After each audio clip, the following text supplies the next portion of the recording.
All right. Well, welcome to Mr. Most Days Off Loves Everything. My name is Miles, aka Mr. Most Days Off, and I do a weekly Simpsons podcast about the Simpsons. A Simpsons podcast about the Simpsons is a little redundant, but I also like to talk a lot, so it is what it is. That's why I do this show, which is a special show where I just get to talk about other stuff that I love.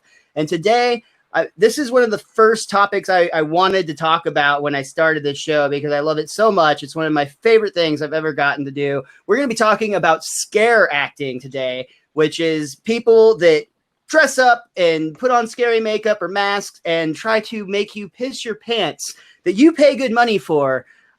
Which is just like one of the most incredible experiences, and it's so fun from both ends of that. So that's what we're here today. Joining me today, repeat guest. You know him from our talk on Universal Studios a few weeks ago, all the way from Orlando, Florida. We've got Bob Haynes joining me today. Hello. And first time guests, I'm super excited to have both of these gentlemen on here today. I worked with Riley Finley at Six Flags. We worked at Fright Fest together for the last couple of years in the same park, not really together, but we're going to talk about all that. And then I just met a new scare actor friend right now. He's our guest on the show today as well, Dalton Murphy. Welcome both of you to the show. Super excited to have you. Absolutely. Thank you. We're excited. Guys, I'm so excited to talk about this. And I know I've met Riley a couple years ago when I started at Six Flags. And Riley, I just learned from Facebook comments actually. Not only is a big part of the Six Flags scare acting scene, but you actually started the Sliders group, which I'm really excited to talk about that because Sliders are something that I only recently, like, I've been into like the Halloween scene for a long time, but I was not aware until I started working in the like scare acting side of things that sliding was like a whole like community. It's like this, like you guys are like almost like a club. You're like the cool kids in high school. You have your own special table, and like everybody you know is like, oh, have you seen them? They like to scare people by like sliding underneath them and stuff. So we're going to get to all that. I'm obviously really excited, and I want to start first. Actually, we'll go with Dalton first, just because we just met, and I'd love to learn more about you. So, Dalton, tell me a little bit about first, like what scare acting means to you, and also how you came to be involved in it. So, when I was real young, fell in love with Halloween. Greatest holiday to me. For sure. Loved going to haunted houses. Loved the thrill of it. And when I turned about, I was probably 14. I heard about the Cutting Edge, and I was like, I really want to go. Never got the chance to go until I was probably 19 when I got the chance to go. And I knew then, I was like, I've got to work here. I've got to get involved in this somehow. And I met Riley, and a bunch of people from the Cutting Edge at a Krampus walk. And that's awesome. They came to the bar afterwards, and I want to know more about that in a minute. In all their costumes, and they were just having a blast, and I was like, that's what I want. And so I talked to them, and they told me that applications were going out soon, so I needed to do it. Real nervous to do it, but I took the leap, got on immediately, and it's been a life-changing, fun experience for me. Real big escape from a lot of things, so love doing it. And he also got me into sliding too, so I'm a slider at the Cutting Edge as well. How long ago was this for you when you started with Cutting Edge? 2.5 years ago. Awesome. Very cool. Riley, we've already talked a little bit about what you do in scare acting, but kind of same question from more of your side of things. What does it mean? How did you get involved? And, tell us a little bit about your side of things. Absolutely. Well, like he went over, Halloween is a major part of my life. I grew up decorating the house, and I wanted to take it a step further. And in middle school, I met a friend of mine's sister, and she was working up at Cutting Edge. And so she told me once I turned the age where I could work there, go apply. I went and applied, and from here on out, from working there, it's such an adrenaline rush to me, and I got such enjoyment out of it that I wanted to take, because I am an actor, so I wanted to take my haunted house acting from Cutting Edge and take the step further. because I like theme park acting. So that's when I went to Six Flags, got on with Six Flags, and it just soared from there. I started with, it was called Attack Squad at that time. And we only had 2 of us sliders. And then we added 1 more on that very first year. The next year, it kept growing. And then after that, I shortly got on to the Awakening show at the front gate. Yeah. And played the lead in that. I mean, just from here on out, it's been such an enjoyment to me. And then got on to commercials with them as well with Six Flags. Oh, very cool. Very cool. Yeah. I know you do a lot of other performance arts. I want to talk about that too. And I definitely want to talk about The Awakening, because that was always, even like the tiny little role I got to play in that occasionally was like just so much fun, and one of like the highlights of my memories of doing that job.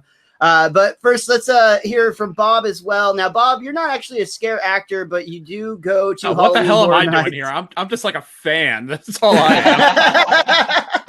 No, I think it's cool to hear it from your side as well, because you are so immersed in both Universal and Disney, which fuck Disney, whatever, I'll say it. You're so immersed in Universals, like in general, and then you get to kind of see firsthand the transition of the park. I mean, not this year, but usually I know you kind of get to see like the first clues of like, oh, what's that going to be? They're closing down that crap Fast and the Furious ride to turn that room into like a really cool haunted house for a few weeks. And anyway, I don't want to talk for you. Tell me about your reason that you love Halloween Horror Nights and why you're here.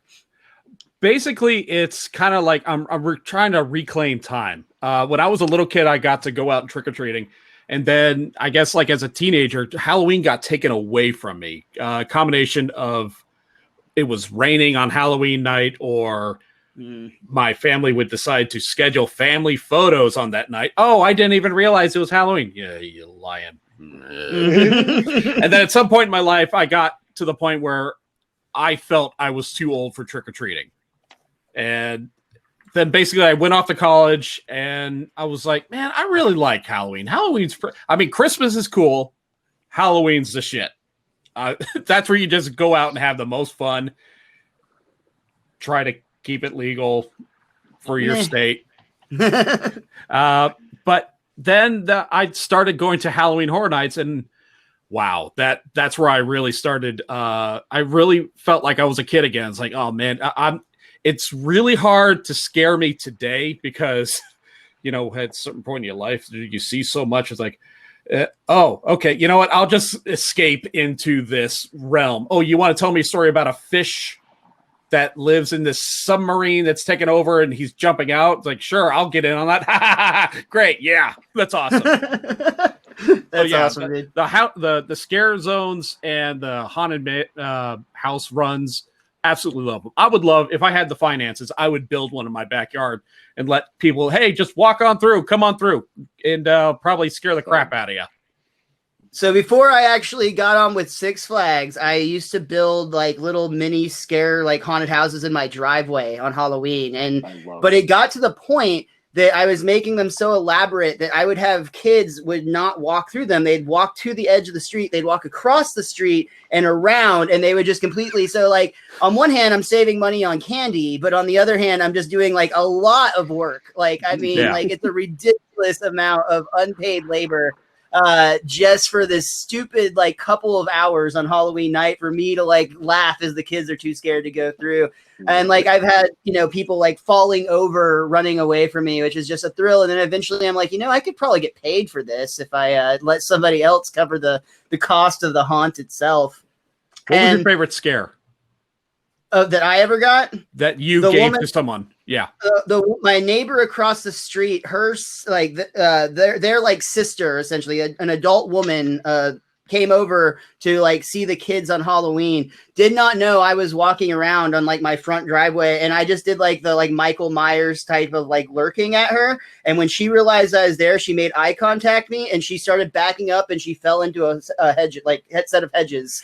And like my neighbor across the street was just at his front door, just like dying laughing while, his sister-in-law is essentially like laying in the shrubs. But I will never forget the look of pure terror and joy, both simultaneously happening at the same time. That was at my home haunt. I also have stuff, but I want to hear your favorite haunts, going back over, because Cutting Edge, you guys have already talked about it. You're wearing the shirts right now. I don't have any affiliation with them, but I'm willing to say that they are the premier haunted attraction in the DFW for sure, if not the state. I can't really speak as much to like San Antonio, Austin, and Houston, but in the DFW area, for sure, Cutting Edge is the bar. Like, that is where everybody is trying to be. And as a fan of like walking through haunts, that's the one that I like to go to, because I mean, yes, it's a bit pricey, but like it is, I mean, it's a full on production. Takes forever to walk. Oh, absolutely. I mean, I definitely do. Like, I'll agree with you. I do feel like we are the premier haunted house in DFW. And I mean, it's a family there. We stick with production, and our major thing there is we want it to look universal. We want it to look like you're entering into that world. So, yeah. I would say, as far as what we have in Texas, like, yeah, that's the closest I've ever felt to that immersion, that sensation, which you guys are doing it in an old warehouse, or like, isn't it like a silo or something? it's an old meat packing plant. It's also There it is. Half acre as well. So yeah. So it's already got a creepy aesthetic, which is kind of cool. Like even when you're just driving by on the highway, even if it's like August or like December and it's not got like all the spooky crap going on, it's just like the building itself is somewhat ominous. And then when you guys really, I mean, you said it yourself, Dalton, it takes a long time to walk through this house. This is a commitment. And like your adrenaline levels by the time you are done leaving the house, like it feels like you've been at like a full day of work or something, in a good way, just in like, I mean, though, like you're like exhausted because of like the emotional trauma you just put yourself through. And again, that sounds like, why would you want to do that? But people that are into Halloween just love that shit. And it's like a one of a kind experience. Oh, absolutely. I mean, what does it take? About an hour and a half to walk through? Yeah, about. Yeah, see, if you just saw Bob's Holy face, crap. he's used to the Universal, which is, Universal does such a good job of like turning their whole park into like an immersion zone, especially with the actual scare zones. But the haunts themselves, I think on the long end, probably 15 minutes would be like the longest one that you have, maybe 20 minutes. So it's more of like adrenaline shots, if you will, versus you at Cutting Edge, you're basically living through a horror movie. About. Yeah. Honestly, I Pretty mean, accurate, we are the world's longest walk-through haunted attraction. We've been in Guinness World Records several times. I mean, it definitely, yeah. Yeah. I mean, they add like, to it. don't mean to they add brag, it but every year. Yeah, they're I mean, should be in the midst of they're constantly adding more room. rooms onto it, so it's getting longer and longer every day. that's cool. I'm waiting to us to hit that 3-hour mark. Maybe Yeah. we can get a 3-hour tour. Where you have to go and hit Cutting Edge Part 1 and then Cutting Edge Part 2 on a You'll different need night. pit stops. Yeah. There was last year we had a group come in, and there was like 15 of them, and they backed up the line 4 rooms. So it took them probably over 2 hours to fully get through the haunted house, because that group had just backed them up. I mean, it at that point, like that's when you like your scare skills are tested, because if you have a train of people that are 4 rooms back and you've already scared them once, how are you gonna get them again, kind of thing. So you really got to pull out your bag of tricks for it. And sliding to me was one of those. Adam. Okay, I want to go back eventually and get like your favorite scares, but since it came up, let's go ahead and talk about sliding a little bit. What that is, how one decides that's a good idea to do to their body, and just talk a little bit about your history with sliding. I got my gear going to pull it out. I mean, Yeah, show it off. I mean, This sounds If- like if you- parkour mixed with scaring. Kind of, yeah. honestly, I don't even know where I started. Dalton's got the The mic audio walked side of the away. mic. Yeah, your microphone walked away. Right here. No problem. Oops. Okay, go. Sorry, go ahead. Go ahead, Riley. Like I said, I mean, I don't know really how I got into sliding. It just came about. I know when I started at Cutting Edge, at that point we were all using like catcher's gear, and to me, that is really horrible. They still use it from time to time, but when I went to Six Flags for the very first year, they were like, "Hey, any of y'all sliders?" And I was really confused on what is a slider, like really, what is this? And then I talked to Robert, and he was like, "Hey, this is what that is." And I was like, "Oh, I do that. Okay, cool." So got on there, did sliding with catcher's gear for a minute, and then we switched to bigger knee pads. That was no longer catcher's gear. That wouldn't save my shins. It would just save my knees. And those were like 183s. They're like skateboarding material for skateboarders cool. and stuff. And then we switched Walking into work, you probably look like you're going into a combat situation. Oh, absolutely. Definitely. Then we switched But it helps because it makes you look like bigger, and in a lot of ways, that's more intimidating and scarier. Though at the same time, like I know we've you got Sunshine, who is like this tiny little like Oh just my God, sweetheart of a yeah. girl, but then she puts on this pig nose and these pads, and she's downright fucking terrifying when she comes sliding up at you.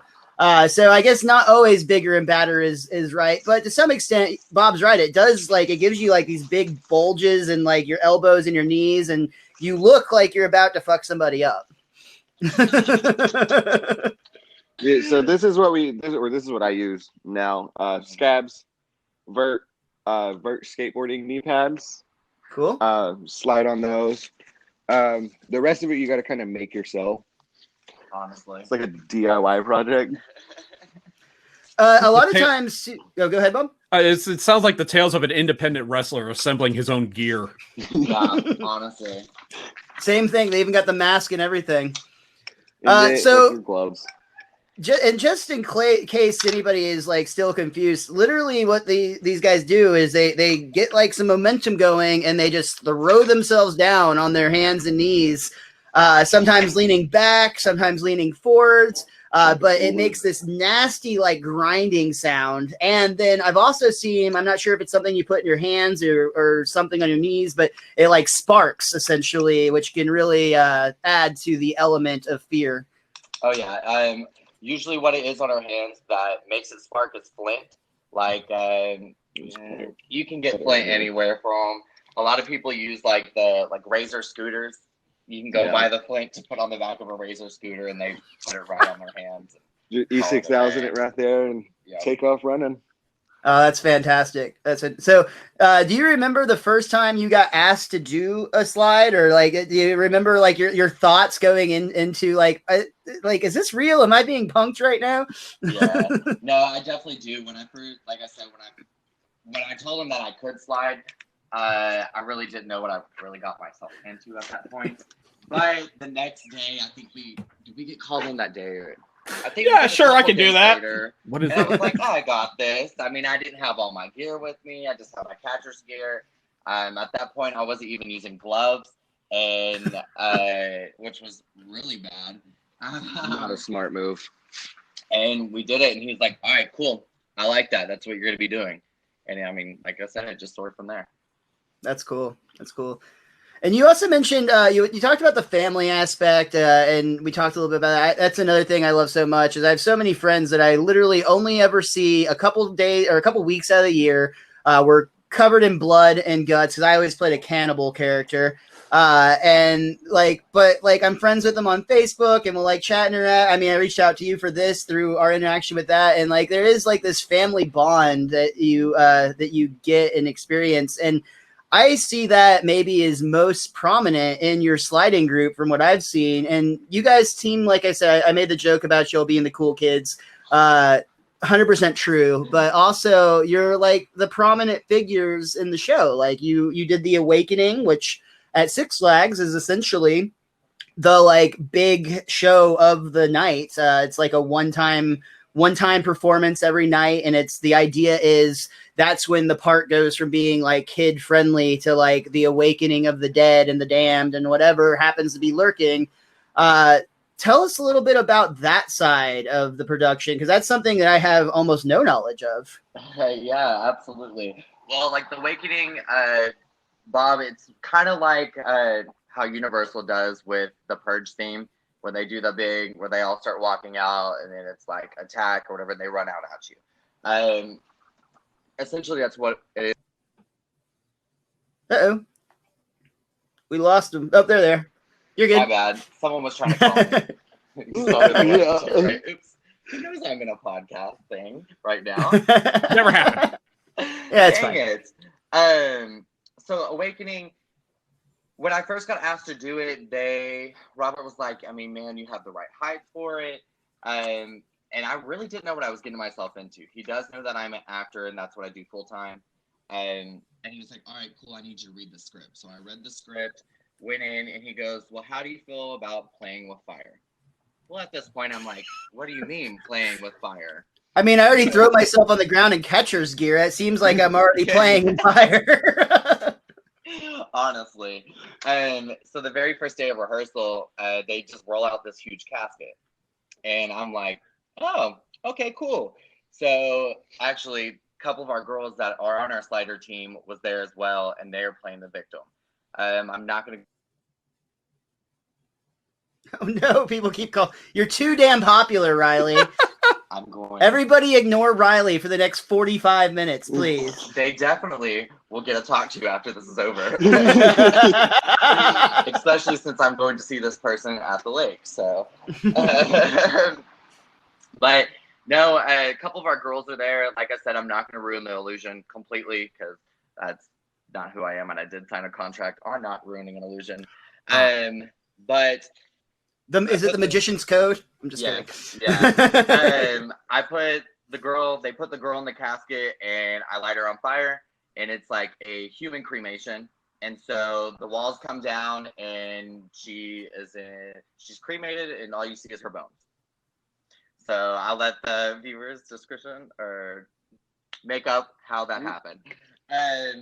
But when we first there is a reason they have to use a different girl every night. I'm just saying. Yeah, I mean, honestly, we didn't try to switch it up with the girls every night, just to try to keep it saying, hey, I just saw that girl the other night. Why is she getting burnt? You know what I mean?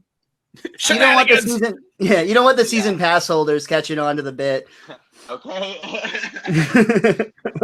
But no, I remember like the very first night going into Awakening right after rehearsals, and I was so nervous. Excuse me, I'm sorry. My very first time being on the stage at Six Flags, but it's such an adrenaline rush seeing all the people out in the crowd. I mean, we're performing for a good 2,000 to 5,000 people. I mean, they gather up there, and before we did my Awakening show, we did another Awakening show. And that's when we had it out in the Star Mall, and that was actually not on stage. So all the characters that do come down, when we call them down for each scare zone, they come down on the side of the stairs and they stand there, sway back and forth, and just be scary type of thing. But we used to go down to the Star Mall, and then we would like fling out at all the crowd and like scare the crowd, and then chase the girl and then bring her up to the stage type of thing. But for mine, it was put her in a casket, burn her, call it a day.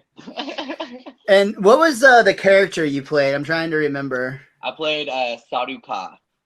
Yeah, and you had like lift boots, long black wig, the contacts and the nail. Yeah. Like you look creepy as fuck. It was cool. Absolutely. I mean, it was a transition going from with long hair and having to put on fake nails every night, which not that I don't do that in my other career. But putting on fake nails every night and going from doing that show to a 30-minute photo session with guests, and then going back to taking all that makeup off and then putting prosthetics on and then going out and finishing the rest of my night as a slider. It was definitely a big transition.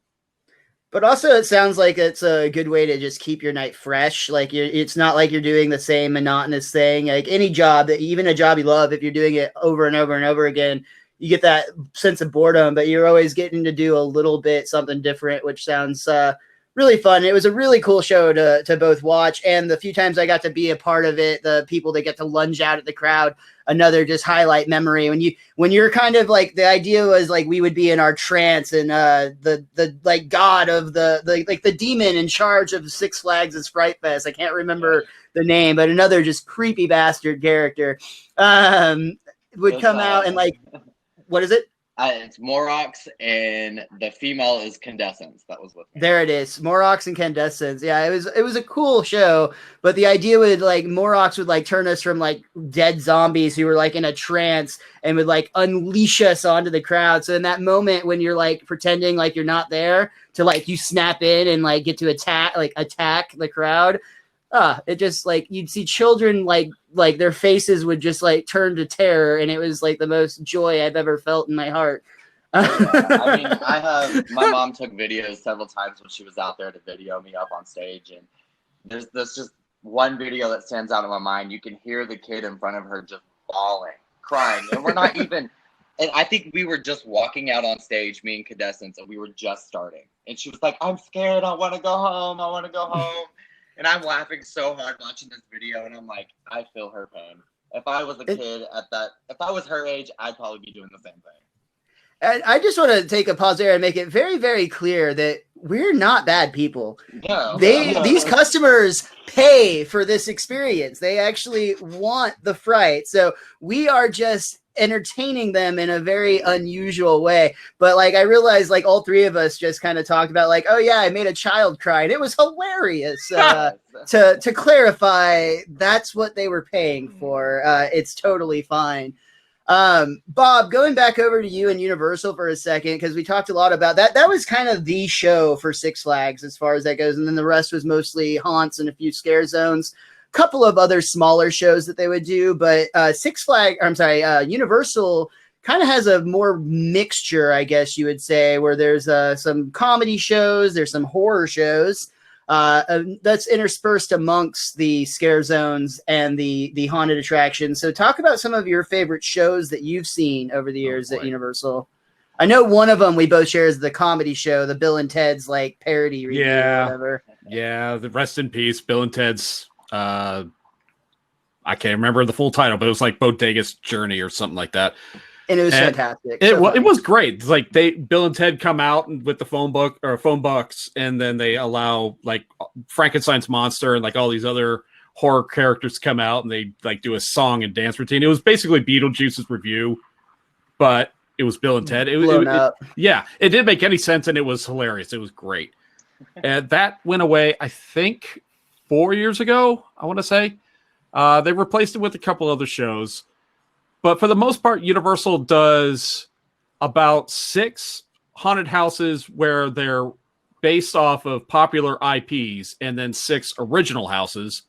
And then there's about another 6 or 7 scare zones where you just walk through and they're just like the zombies or whatever the theme is.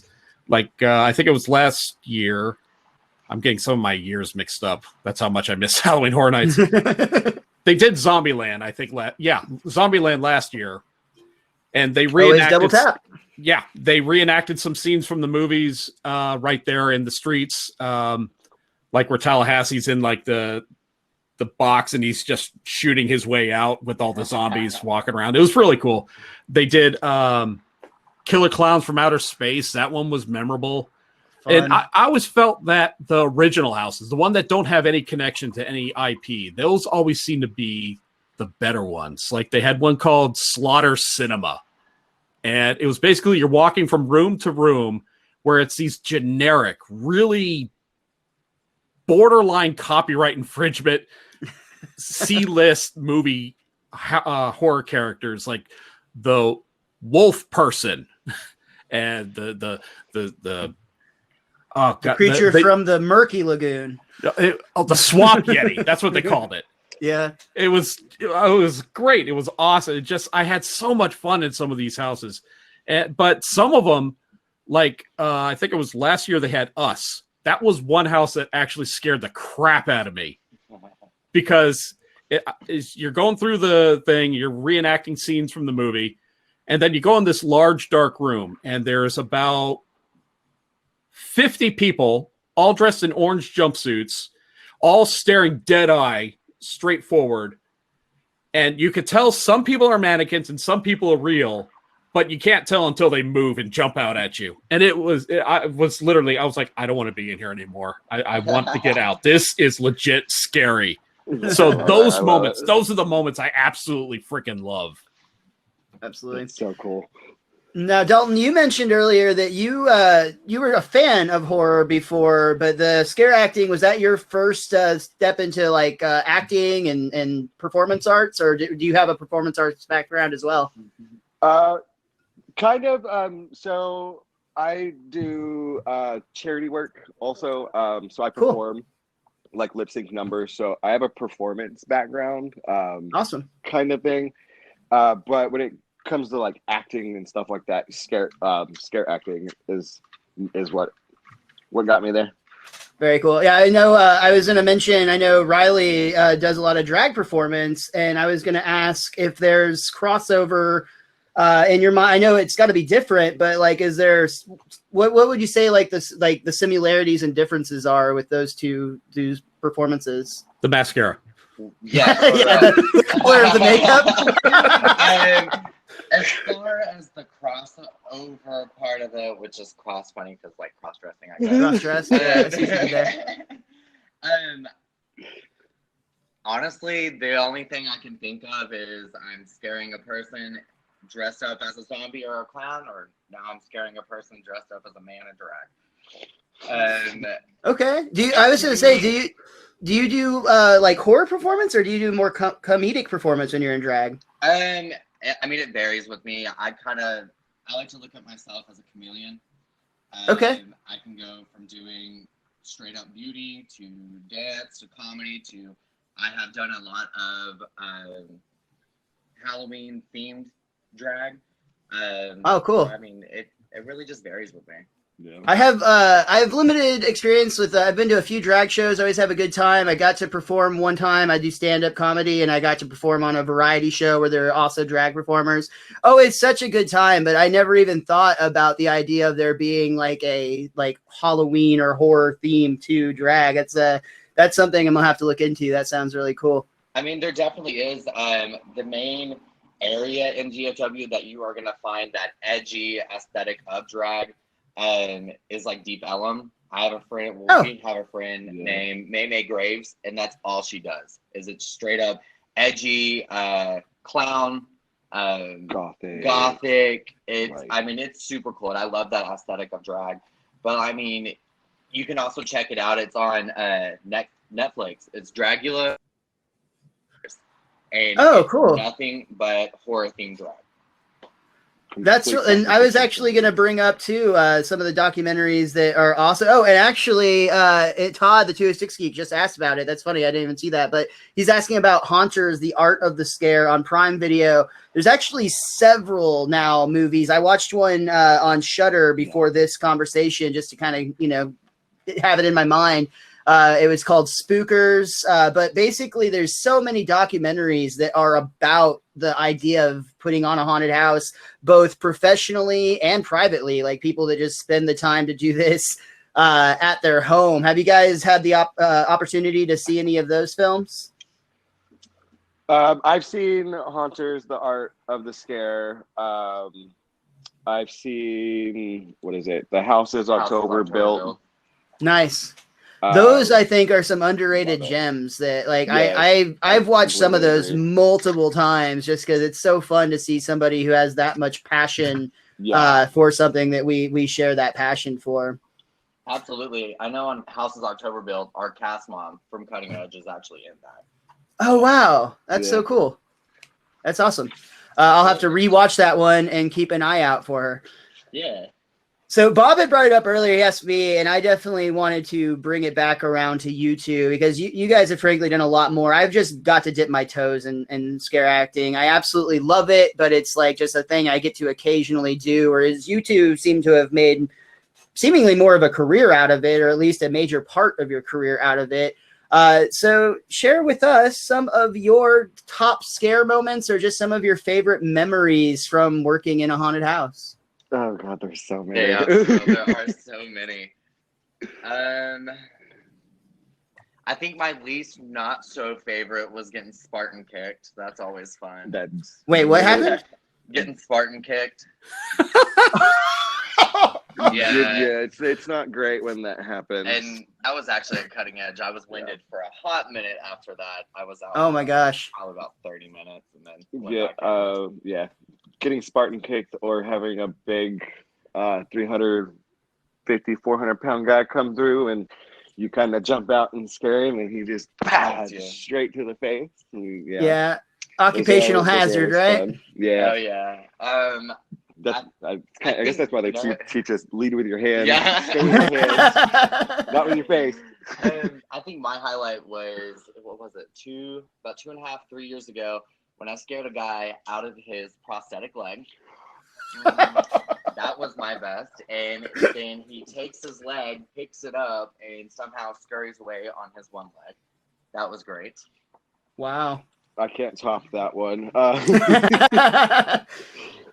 My first year, big group comes walking through, and one of my favorite things to do, especially like when I'm tired and it's like towards the end of the night, is the good old mannequin mode. And it is set on a box and just set as still as you can. And when people walk by, you pick that one person out of that group, scare them. And this guy comes in and he's like, this is so boring. Nothing scary. And I literally just popped my hand out like that. And he hit the ground and he crawled away. And his wife and his kids and everybody are just laughing. That's always my favorite. Yeah. When the guys walk through and they're like, oh, I'm not scared. This ain't scary.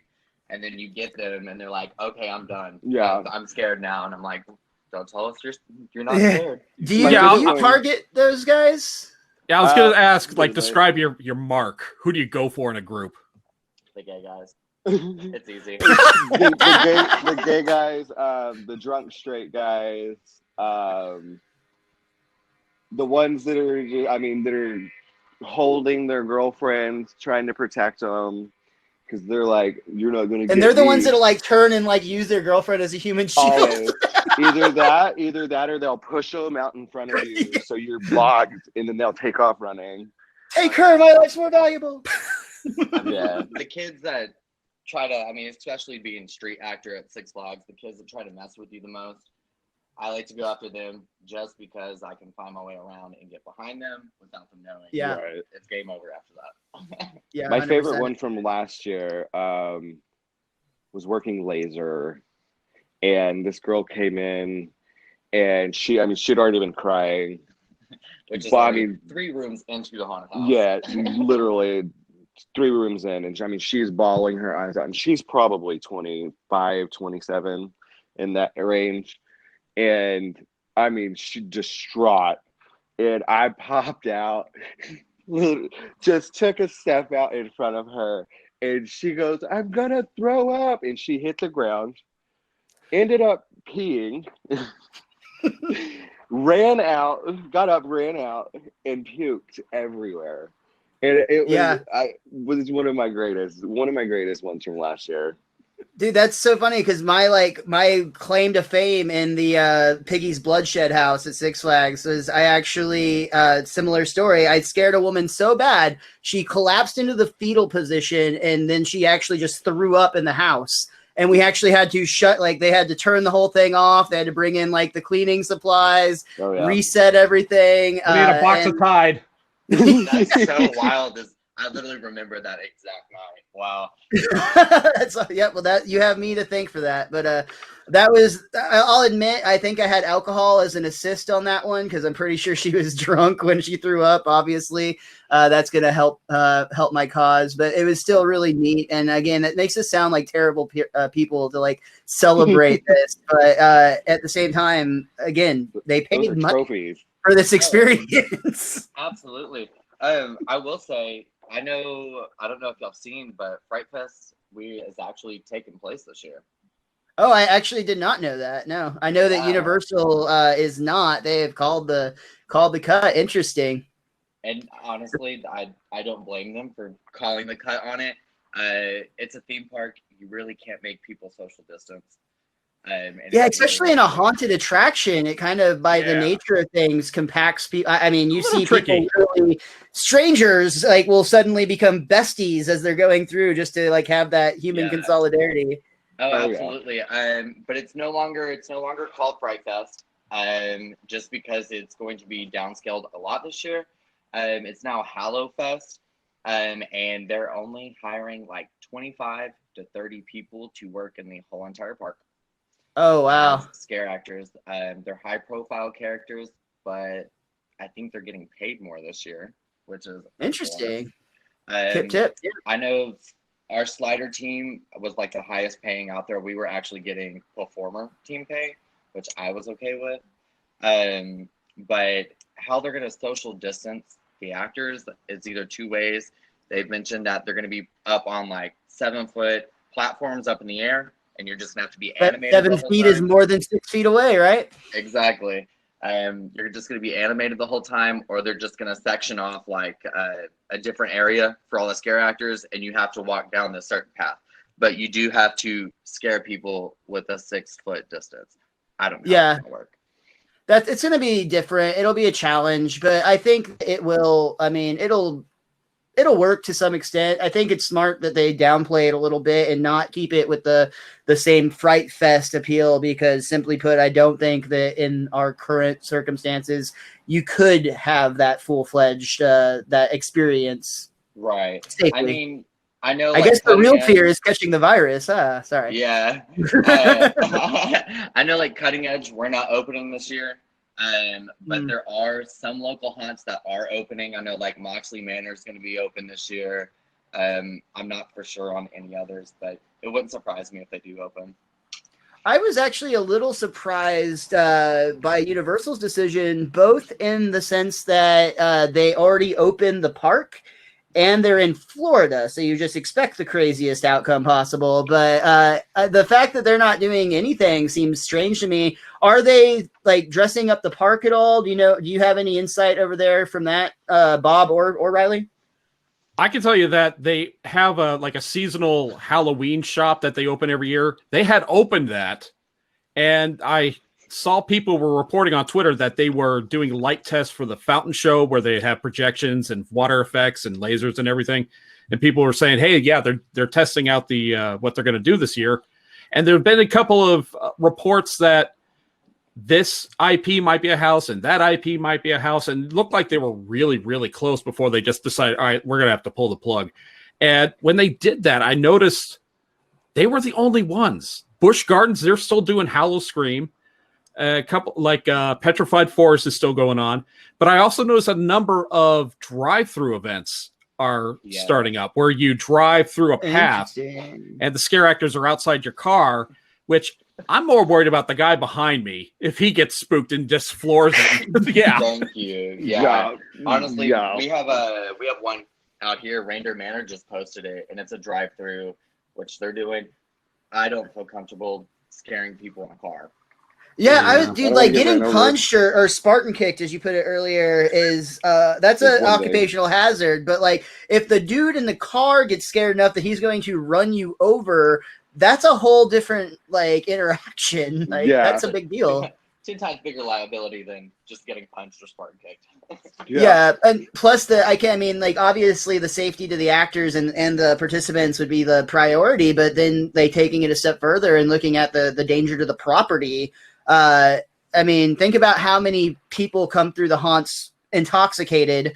A lot of people are probably still going to choose to at least be a little bit buzzy or whatever you might call it as they're making these decisions. And I could see somebody just like, getting scared or confused and like literally turning off the path and like driving through a set or, breaking props or, again, of course the actors and everything safety first, but there is also business and financial side of things to consider when you're doing these things. And, I can't imagine that being a safe alternative.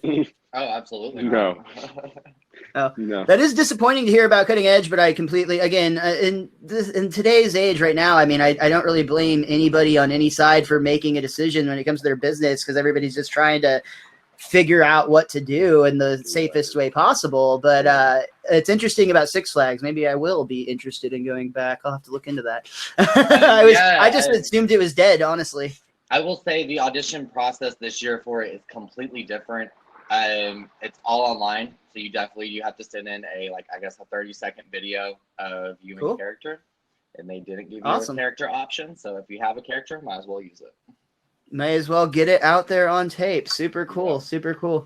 That was going to be my next question. Do you guys have like professional artists helping you getting ready for these things, or do you have to do it all on your own? Yeah, we do have professional artists. Our head makeup artist, Kim, super sweet.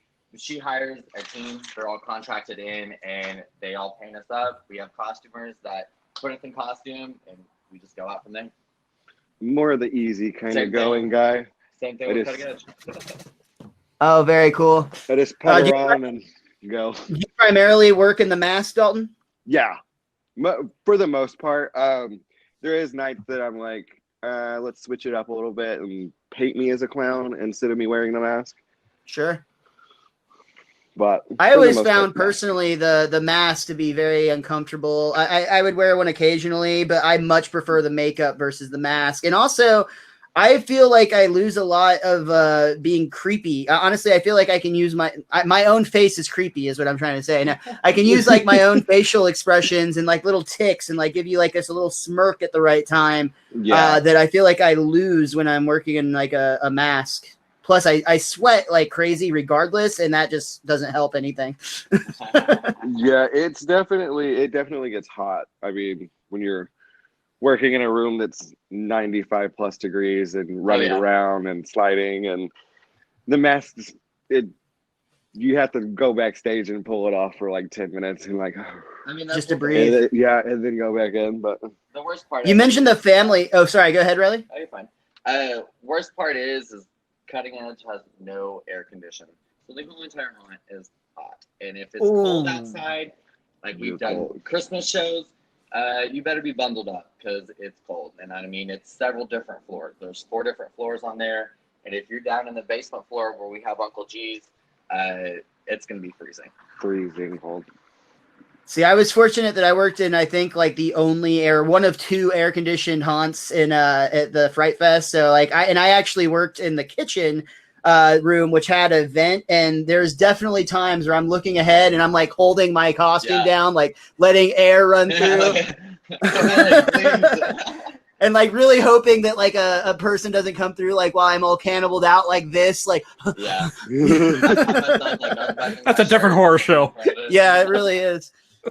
You mentioned too the family concept, man, and like the sweat aspect of that, because like having to help each other get in and out of masks and stuff, like I came in more contact with my fellow scare actors' bodily fluids via their sweats during that. I mean, like there's no helping it. You are like, and that's why I was saying like with the like them opening up, just the precautions they're gonna have to take, because it's a very interpersonal experience. They're in traditional haunts without the 6-foot rules and whatnot.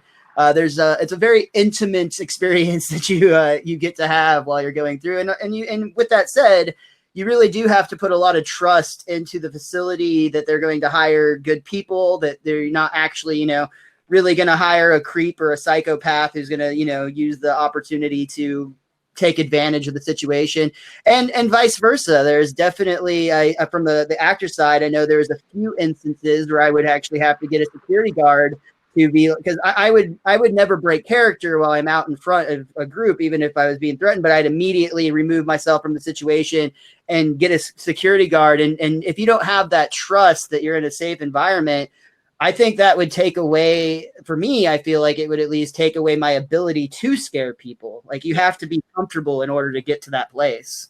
Oh yeah, Right, absolutely. I mean, completely agree with that. like I said, I mean, we've all had our share of stories with having to get security involved on things, and I mean, Is it more of a Yeah. rarity, or is it more common than people would assume?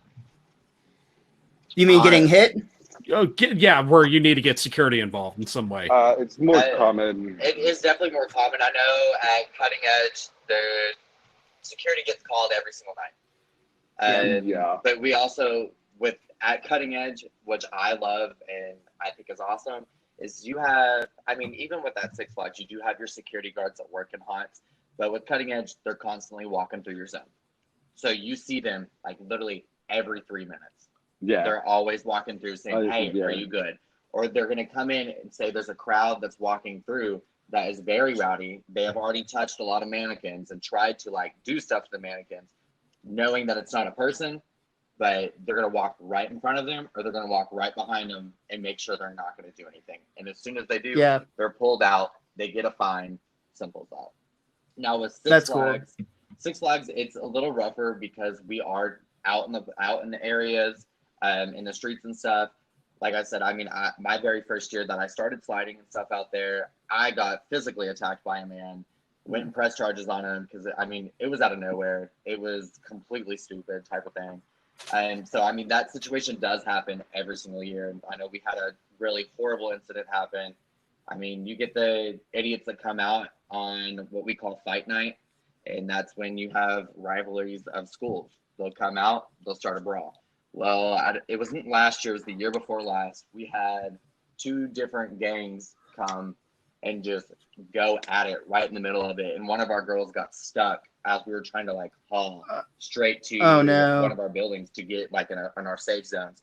Got stuck right in the middle of it. All we remember is walking and then our main people being like, run, run, run. And I was like, what am I running for? But okay, I got knee pads on. I'll if I have to. I don't want to be the guy not running. Yeah. When scare actors are running, you have to take off. Yeah. Oh, that's actually probably the most terrifying part. Like the people in line just see like these clowns and zombies and cannibals and monsters all like fleeing, and they're just like, "What the fuck is coming?" It's like you see a naked man running down the street. Don't question it. Just run with him. Just go. Yeah. I mean, you know. Oh, go ahead, Riley. I mean, it definitely is. I mean, it's scary knowing there are those situations where we do have to, we have to go into safety. But it's the same way when your park gets overcrowded. We definitely have to go into safe zones as well and stay in one area. And with a slider, it's really hard to do that. I have to have my distance to slide and to go do this. Right. So with sliding, we had our free reign in our area. All the people that were not sliding that was scaring with us, they would have to be like stationed in a certain area. So it's just to maintain safety, so you have at least a little bit of room. Sure, yeah. And you mentioned like sometimes it gets to a point where you literally have to press charges, and that it's assault. That's what it is. That happens. But also for me personally, I always thought there was a big difference. I could tell there's a big difference between somebody you spook them and they kind of reactionary punch at you versus somebody who's like talking trash, or even somebody who you see like wind up to like try to take a swing. Like if somebody reactionary swings at me, like they're pushing me, shoving me, smacking me, clawing, whatever, I almost take that as a compliment. Like I'm like, in a small way, I'm just like, oh, I got you so good. Especially if they're immediately like, oh my God, I'm so sorry. Like, okay, cool. I get it. I did too good of a job. I'm sorry. I'll try to scare less. I'll tone it back a little bit. For those people that are always like, hey, I'm sorry, I didn't mean to do that. I don't even take offense to that. That's like, all right, right, man. Yeah. At least you said you're sorry. But there's a big difference though, because you do get, it's usually jerks, the big drunk guys that come in that are, like you said earlier, the ones that have their girl and they're like, I ain't scared of shit, motherfucker. Don't even try it. And they're the ones that you embarrass them essentially, and they're like, they get embarrassed. You're not going to do that in front of my girl, and then they just rear back at you. And those are the ones that you're like, okay, what shirt is he wearing? What hat is he wearing? Security. Markham, is right there. 6 foot. Bob, you ever have any crazy experiences as a fan out at Universal? Has anything nuts happened to you? Yeah, when it comes to the house walkthroughs, they want constantly movement of some kind. Now, one time I was in a house and the group in front of me was like a bunch of teenage girls. They got spooked and they took off running. I am not running through these houses. First off, I'm too heavy. And I want to look at everything, but I'm going to maintain a nice pace. The problem is the people behind me were a bunch of kids and they kept getting the scares. I turn around, I was like, oh, it's Wolfman. Oh, it's Frankenstein. Hey, how you doing? You couldn't do that with me standing right here. And then I realized, wait a minute, I'm helping these guys. If I just go at a nice slow pace, I'll be able to take everything in people behind me get all the scares and they get all the screams. And I'm like, sucks to be you. Absolutely. You're 100%. You do help. Like if there's somebody that sets a pace, it helps. Like for me, at least, it would help target. And I had a pretty cool spot where I got to scare somebody on one room, and then I had a trap door that I was able to go through that they didn't know was there. So I was kind of just real quiet and creepy in the first room, like a energy level like 2, and then I'd see you on the other side. They'd be like either you're like creeped out, or like, oh, you're not scary. And then you're not scary guy. I was like, give me a second. Because I come through the other side at like a 9 or a 10, like a maniac. And those were always the best and the worst situations I got into in terms of, getting hit or getting like a really great scare.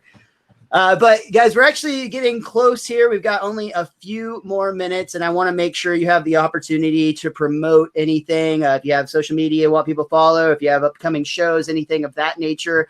I know Bob's got a podcast he'll talk about. And also just one last just positive memory of scare acting or something you're looking forward to. Riley, we'll go ahead and start with you. I'm just looking forward to seeing my haunt family again.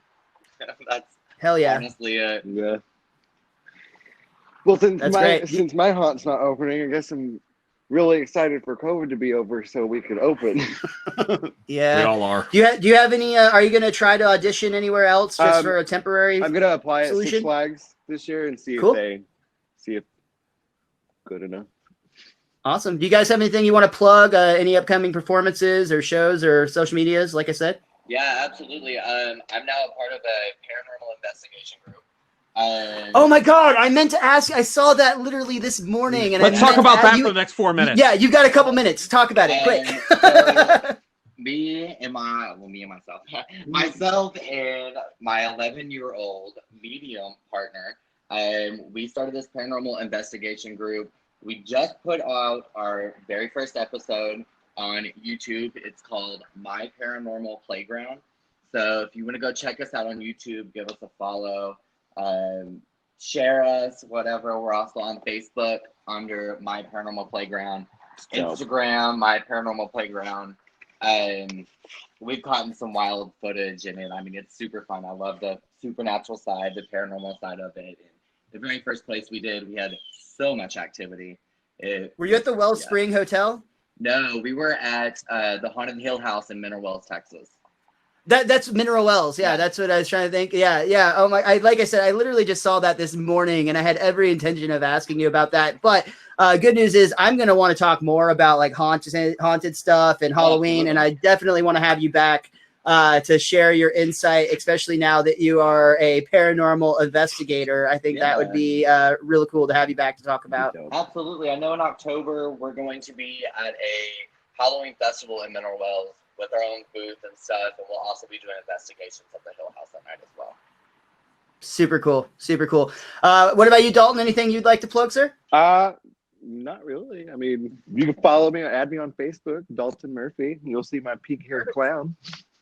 That's me. I also had a great time having you on the show. Thank you so much for joining. It was a real good time. Absolutely. And Bob, I know you've got the Cretans Guild that you've got to talk about. Let them know about your video blogs and your podcast, and take us out of here, man. Yeah, you can find us on Twitter at Cretans Guild. We have the Cretans Guild podcast where it's myself, Jay, and Corey. Jay and I both have YouTube channels. We'll share everything there. And, since we're not going anywhere for Halloween this year, maybe I'll come to Texas. I don't know. But I'll definitely share some of my adventures of Halloween Horror Nights for the last 2 years on there, because that's when I started vlogging. And Jay does a video game site. Well, we share everything on Cretans Guild at Twitter. Awesome. Excellent. Again, thank you guys all for joining me. Thank you guys all for listening. I am at Mr. Most Days Off everywhere online. Catch my Simpsons podcast, the Best Darn Diddly Review Show, each and every week, everywhere online. And I will be back again next week And I'm going to be talking about skateboarding, and that's going to be real fun because I've got some cool guests lined up for that too. So that'll be on Get Vocal next Friday at 4. For now, stay tuned to the Fandom Friday lineup. We've got another great show coming up next. It's David from Tales from the Fandom. Thank you guys so much, and until next time, be cromulent to each other.